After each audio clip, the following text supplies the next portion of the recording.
Barnabas before she left. She enjoyed his company and would miss him during the long summer holiday in Vermont.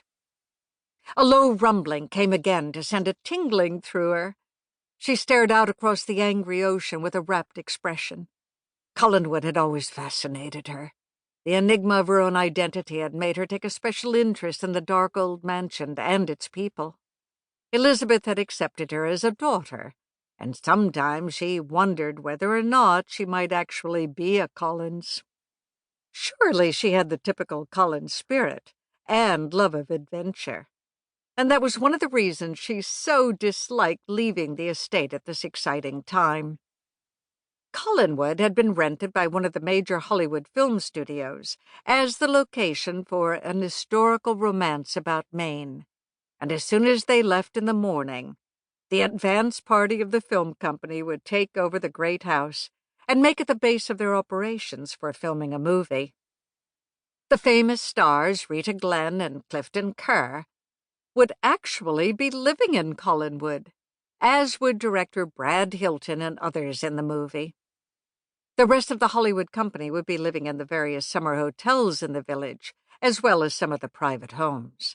All Collinsport was agog with the fact that it had suddenly become famous, and everyone was anticipating the arrival of the Hollywood people, who would be remaining at least 2 months, or longer if the weather delayed their shooting schedule.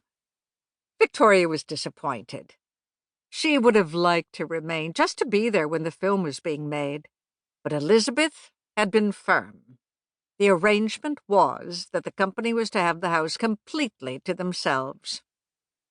The Collins family had rented a house in Vermont, and they'd all spend the summer there, all except Barnabas and his mute servant Joab, who would continue living in the old house since it was not included in the rental agreement. Barnabas had requested that Elizabeth see to it that he was allowed to remain. Elizabeth had gone along with his wishes. Victoria was certain no one else would have had like influence on her. But then Barnabas had such hypnotic charm. It was not hard to understand why he was so easily able to persuade people to his way of thinking. The first great bolt of lightning streaked across the ugly black sky. The roar of thunder fairly made the ground under her tremble, and Victoria experienced a thrill of delight. Then the deluge came. The rain cascaded in great sheets, almost closing off all visibility. Victoria hastily opened her umbrella for protection from the deluge as she watched the storm develop.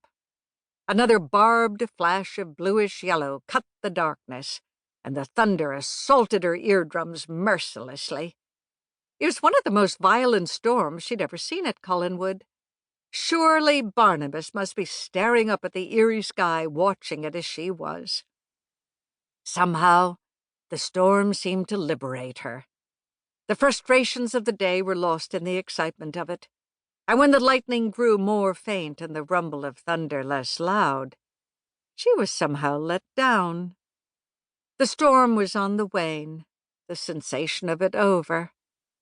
She could remain there only a little longer in the downpour before returning to the house. Sadness tinged her lovely face, and she felt a deep sense of melancholy. "Girl!" It was a male voice that called out to her, and one with deep bass authority. It came from close by. She wheeled around in astonishment to peer out from under her umbrella in the direction from which the voice came.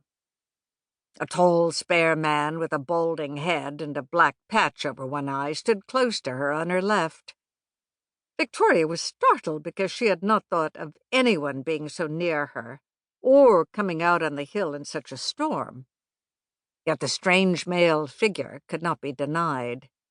There was a cynical smile in his long slab of a face, and his thinning hair was plastered across his skull.